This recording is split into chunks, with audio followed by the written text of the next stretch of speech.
Hey everybody, welcome back to the Dungeon Dive. Daniel here. I hope you are doing well, and if you're not, I hope you are soon. Okay, today is going to be another episode of Low Effort Show and Tell. We're just going to be looking quickly through some new things that I have purchased and talk a little bit about them. Nothing in great detail because most of these will be featured in greater detail in subsequent videos. But I did just want to get these on video, maybe get some input on what people would like to see more. But let's start here with Disciples of Bone and Shadow, the Conquered Sun edition. This is probably the one I am most excited for. I've started reading it and started to learn it. And this seems really cool. It is an all-in-one solo RPG that has everything you could possibly need in one book.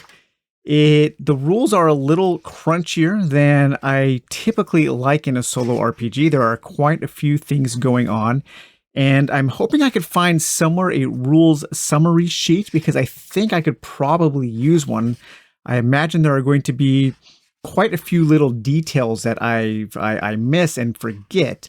But overall, I am super excited to get into this book. I love the setting. The setting is so dark and ominous, and the art. It has all kinds of things for dungeon crawling and hex crawling, tons and tons of charts to roll on to generate interesting events and encounters on the fly. It has a cool alchemy system, a fantastic bestiary. This really is an all-in-one solution for an entire game, an entire campaign that you could play. So we're definitely going to be taking a much more detailed look at Disciples of Bone and Shadow. To prepare for that game, I have put together this little binder here where I do have my character sheet here that we will be filling out. And then the Perplexing Ruins, we have taken a look at this before, but this is the campaign notebook. And I think the campaign notebook, I just printed out a few pages of that, will be very useful for Disciples of Bone and Shadow of keeping track of some things. And then we also have the official encounter sheet for Disciples of Bone and Shadow, the dungeon entrance rooms that are included in the book there, a hex map here with numbered hexes so you can keep track of what is on each hex.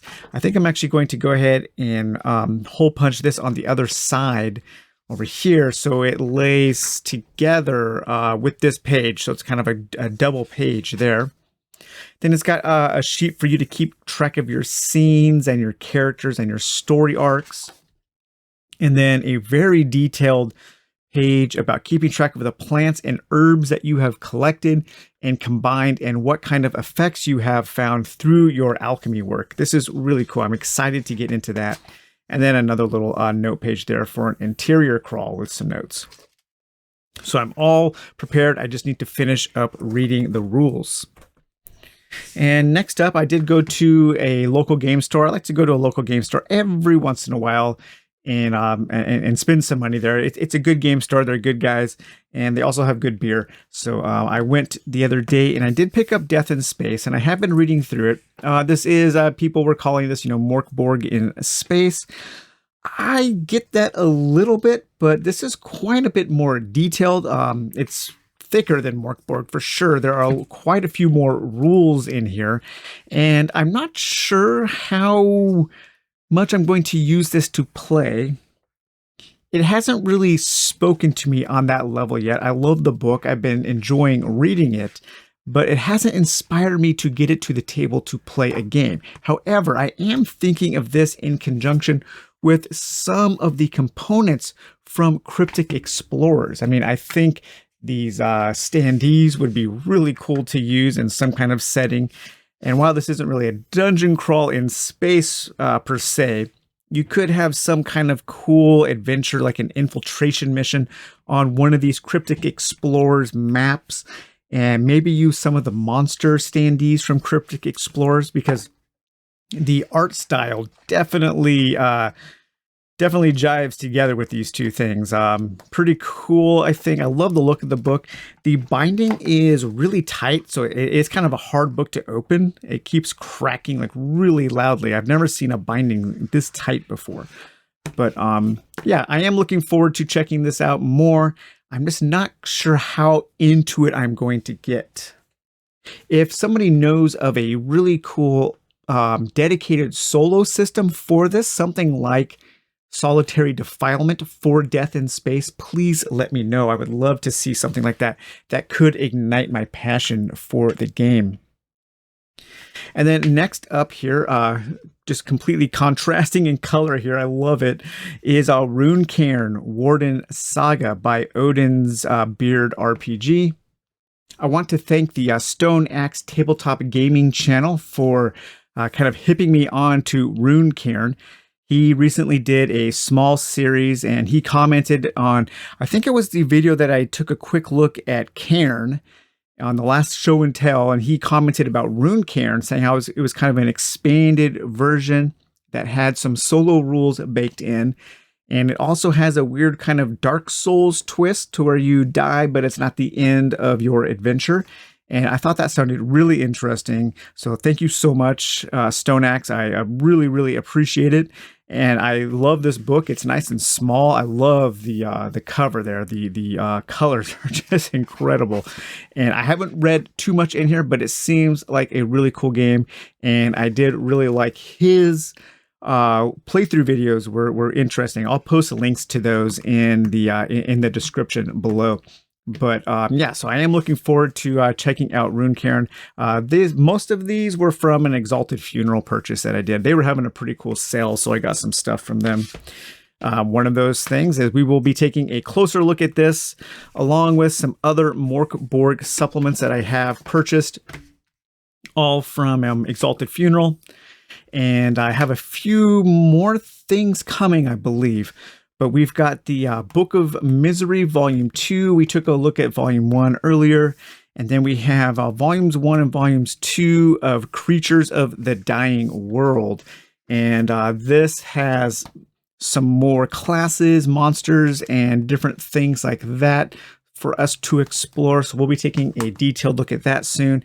And then these are just two bestiaries here that have some pretty interesting looking monsters with some cool backstories and powers and stuff. So really cool stuff here. One thing I do want to look for Morkborg, if somebody could point me in the direction of monster charts based on kind of like encounter levels.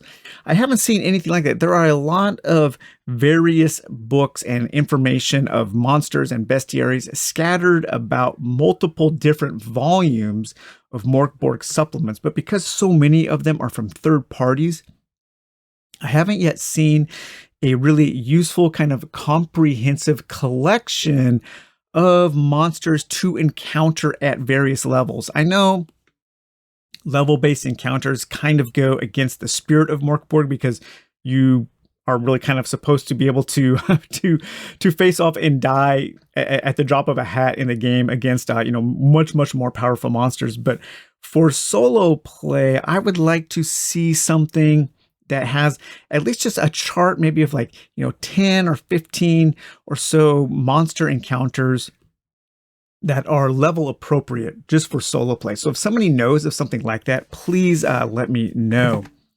And then next up, we have two little zine RPGs here that I did want to check out. And these were also from Exalted Funeral.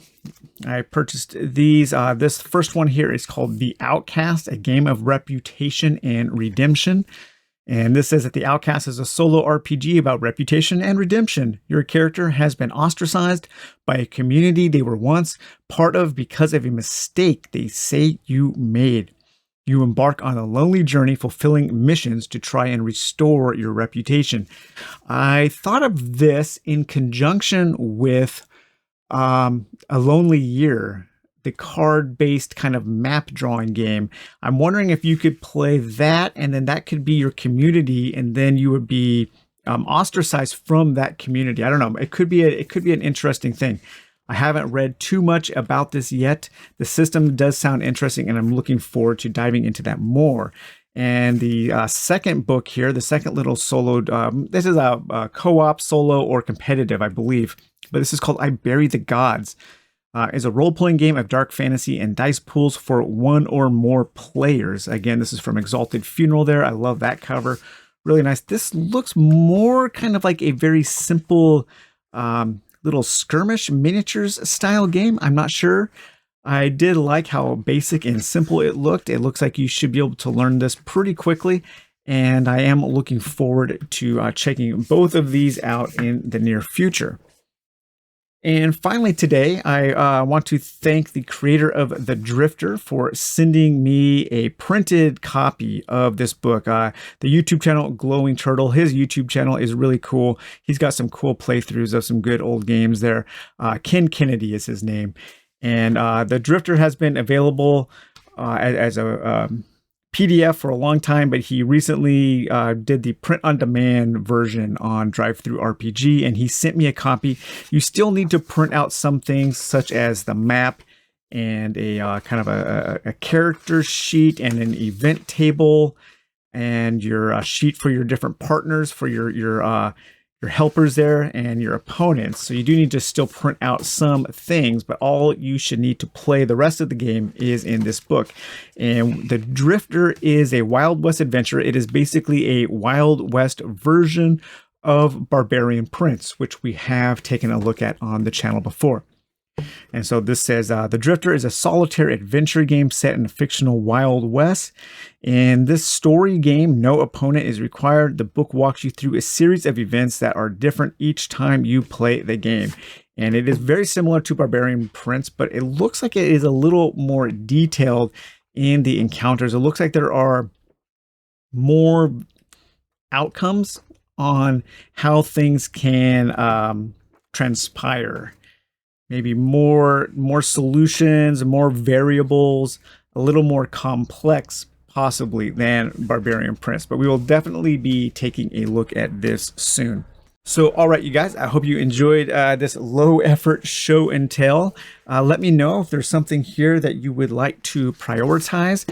Let me know if you know of any bestiary charts, level charts, encounter per level charts for Mork Borg. Or let me know if you know of any like really comprehensive custom solo rules for Death in Space. We'll talk to you later. Bye-bye.